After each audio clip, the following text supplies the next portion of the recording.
अच्छा, अभी आप सब लोग पढ़ रहे हो। पढ़ने के बाद फिर आप लोग जॉब ज्वाइन करोगे या अपना बिजनेस करोगे, पैसे कमाओगे। क्या होगा जब आपको उस पैसे से और पैसे कमाने होंगे, तो आप क्या करोगे? एक ही रास्ता है, एक ही ऑप्शन है जिसमें हम पैसे ढेर सारे कमा सकते हैं अपने पैसे को इन्वेस्ट करके, and that is shares. Shares की ट्रेडिंग आप करोगे। तो शेयर्स की ट्रेडिंग करने के लिए आपको ये पता होना चाहिए कि शेयर्स की ट्रेडिंग हम लोग करेंगे कैसे। Hey everyone, I am Lalit Mishra and you are watching my channel Lalit Mishra's Commerce Concepts, where you learn concepts in a easy way, where you understand concept in a common language। और आज की इस class में हम लोग यही जानेंगे कि शेयर्स की ट्रेडिंग प्रोसीजर क्या होती है, उसके स्टेप्स क्या होते हैं, उसमें क्वेश्चंस बोर्ड एग्जाम्स में कैसे पुट अप होते हैं। ये सारी चीजें हम लोग आज की इस क्लास में जानेंगे। तो शुरू करते हैं आज की ये क्लास।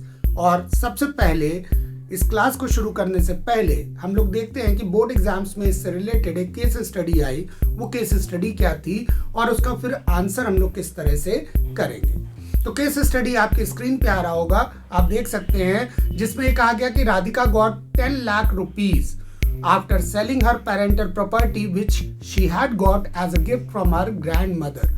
तो उसकी ग्रैंड मदर ने उसको गिफ्ट दिया। ये स्टोरी है। आगे कहा गया कि her friend advised her to invest in securities in stock market. Radhika was unaware about the procedure for the same. Her friend introduced her to share broker or stock broker who was registered in National Stock Exchange. Radhika approached the broker. The broker guided her to open Demat account with a depository as well as a bank account. Radhika opened a bank account and Demat account with Exim Bank. अब आपसे कहा गया question में कि identify the steps in the trading procedure for buying and selling of securities as well as आपसे कहा गया कि स्टेट नेक्स्ट 4 स्टेप्स, उसके बाद के 4 स्टेप्स और बता दीजिए। तो अब इस तरह के केस स्टडी को आप तभी सॉल्व कर पाएंगे जब आपको ये पता हो कि शेयर्स ट्रेडिंग प्रोसीजर में आपको स्टेप्स कौन से फॉलो करने हैं। तो सबसे पहले तो आपको आज की क्लास में ये बताते हैं कि वो स्टेप्स क्या है और उसके साथ ही साथ उन स्टेप्स को आप याद कैसे रखेंगे, ये वीडियो के एंड में आपको बताएंगे। तो सबसे पहले स्टार्ट करते हैं। और स्टार्ट करने के लिए आपने देखा केस स्टडी में कि राधिका के फ्रेंड ने सबसे पहला काम क्या किया, राधिका को इंट्रोड्यूस किया शेयर ब्रोकर, स्टॉक ब्रोकर से, जो कि रजिस्टर्ड था एनएससी में। आपने बहुत सारे नाम सुने होंगे, जीरोधा, शेर खान, एंजल ब्रोकिंग, ये सब क्या है? ये स्टॉक ब्रोकर्स है। अगर जब भी आपको शेयर्स की ट्रेडिंग करनी होगी तो सबसे पहला काम आपको यही करना होगा कि आपको किसी न किसी स्टॉक ब्रोकर को सेलेक्ट करना पड़ेगा जहां से आप अपने शेयर्स की ट्रेडिंग को स्टार्ट कर सकते होंगे। तो step number 1 is selection of broker. एक बार आपने ब्रोकर को सेलेक्ट कर लिया, उसके बाद सेकेंड स्टेप होगा, ब्रोकर क्या करेगा, आपको कहेगा डीमैट अकाउंट ओपन करो। जैसे कभी भी अगर आपको बैंक में पैसे जमा करने हैं तो उसके लिए आपके पास में एक बैंक अकाउंट का होना जरूरी है। उसी तरीके से जब भी आपको शेयर्स की ट्रेडिंग करनी होगी तो उसके लिए आपके पास में डीमैट अकाउंट का होना जरूरी है। So second step will be opening demat account. Demat ये बनाए वर्ड डीमैटेरियलाइजेशन से, जिसमें कि हमें शेयर्स फिजिकल फॉर्म में नहीं मिलते हैं, डिजिटल फॉर्म में हमारे पास में रहते हैं। दैट्स वाई इसका शॉर्ट वर्जन बनाया गया and that is demat account. तो डीमैट अकाउंट हम लोग ओपन करेंगे स्टॉक ब्रोकर के पास में। अब इसके बाद अगले स्टेप्स क्या होंगे? भाई हमने ब्रोकर सेलेक्ट कर लिया, ब्रोकर ने डीमैट अकाउंट ओपन कर दिया, अब हम शेयर्स की ट्रेडिंग कर सकते हैं, यानी शेयर्स को खरीद भी सकते हैं और शेयर्स को बेच भी सकते हैं। तो अब हम क्या करेंगे, ब्रोकर को हम ऑर्डर प्लेस करेंगे कि भाई मेरे लिए शेयर्स परचेज कर दो। तो प्लेसिंग एन ऑर्डर, ब्रोकर क्या करेगा, ब्रोकर स्टॉक एक्सचेंज में उन शेयर्स के प्राइसेस को मैच करेगा और आपको बताएगा। तो fourth step is matching the best price and fifth step, जब आपको ये समझ में आ जाएगा कि हाँ अब प्राइसेस ठीक है और हमें खरीद लेना चाहिए, तो आप अपने ऑर्डर को एग्जीक्यूट कर देंगे, executing the order. So these are 5 steps। एक बार रिकॉल करते हैं, selection of broker, opening demat account, placing order, matching the best price and executing the order. आप एग्जीक्यूट कर दोगे ऑर्डर कि भाई हमें शेयर्स खरीदने हैं या शेयर्स बेचने हैं जो आपने पहले से खरीदे हुए होंगे। सिक्स्थ स्टेप इज कि ब्रोकर आपको एक कॉन्ट्रैक्ट नोट इशू करेगा और उस कॉन्ट्रैक्ट नोट में होगा UOC number, that is unique order code number. इस बार के सैंपल पेपर में बोर्ड ने इस क्वेश्चन को दिया कि फुल फॉर्म बता दो यूओसी का।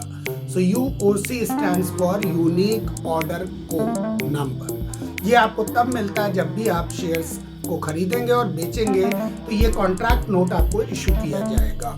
नेक्स्ट, अब आपने शेयर्स खरीद लिए या शेयर्स आपने बेचे हैं, तो अगला स्टेप, 7th स्टेप क्या होगा? डिलीवरी ऑफ शेयर्स और मेकिंग पेमेंट। अगर आपने शेयर्स खरीदे हैं तो आप उसकी पेमेंट करेंगे, या अगर आपने शेयर्स बेचे हैं तो ऐसे में शेयर्स आपको डिलीवर किए जाएंगे।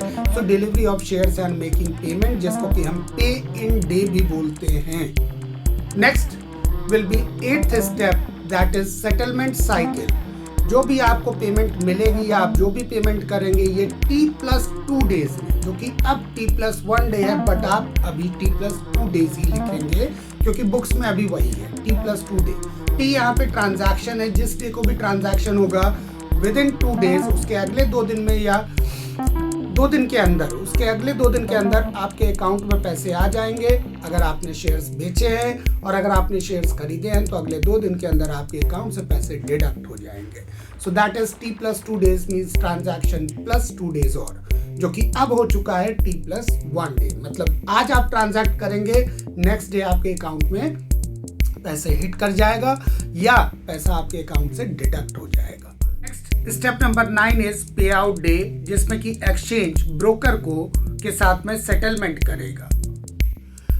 Last step is delivery of shares in demat form. अब जब पेमेंट्स भी हो गई तो उसके बाद अगर आपने शेयर खरीदा है तो डीमैट फॉर्म में वो शेयर्स आपके अकाउंट में आ जाएगा, आपके पास में रहेगा।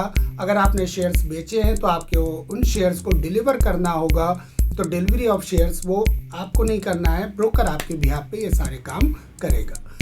So let's have a recap about the 10 steps involved in share trading procedure, and the 10 steps are: first, step number 1, selection of broker; step number 2, opening demat account; step number 3, placing the order; step number 4, matching the best price; step number 5, executing the order; step number 6, issue of contract note; step number 7, delivery of shares or making payment; step number 8, settlement of cycle; step number 9, payout day working; and step number 10 is delivery of shares in demat form. So these were the 10 steps. आपको सारे 10 steps याद नहीं अगर होते हैं तो भी I recommend you कि first 5 steps याद कर लो आप। जैसा कि इस वीडियो के शुरू में आपको बताया था कि ये स्टेप्स आप याद करने की ट्रिक क्या होगी, तो इसको आप याद रखना SOPME से, SOPME, SOPME। पहला selection of broker, second opening demat account, third placing order, fourth matching the best price, and finally fifth will be executing the order. Radhika की केस स्टडी में आपको 2 स्टेप्स दिए गए थे। राधिका के फ्रेंड ने उसको इंट्रोड्यूस किया ब्रोकर से और उसके बाद ब्रोकर ने एक डीमैट अकाउंट ओपन किया। तो अपने उस आंसर में, क्वेश्चन में आप कोट करेंगे अपना आंसर कि 2 स्टेप्स कौन से इन्वॉल्व थे, selection of broker and opening demat account. फिर बी पार्ट में उसी में आपसे कहा गया कि नेक्स्ट 4 स्टेप्स को स्टेट कर दो, एक्सप्लेन नहीं करना, स्टेट करना, बताना है। तो अगले 4 स्टेप्स आप बता दोगे, वो क्या होंगे? Placing the order, matching the best price, executing the order and issue of contract note. I think आप सबको ये कॉन्सेप्ट समझ में आ गया होगा और अब आप इसको इजी वे में आप याद रख सकते हैं। अब तक अगर इस वीडियो को लाइक नहीं किया है तो लाइक जरूर कर देना, अपने दोस्तों में इसको शेयर जरूर कर देना और चैनल अगर सब्सक्राइब नहीं किया तो सब्सक्राइब कर लेना। मिलते हैं नेक्स्ट वीडियो में एक नए कॉन्सेप्ट के साथ में, तब तक ऑल द बेस्ट।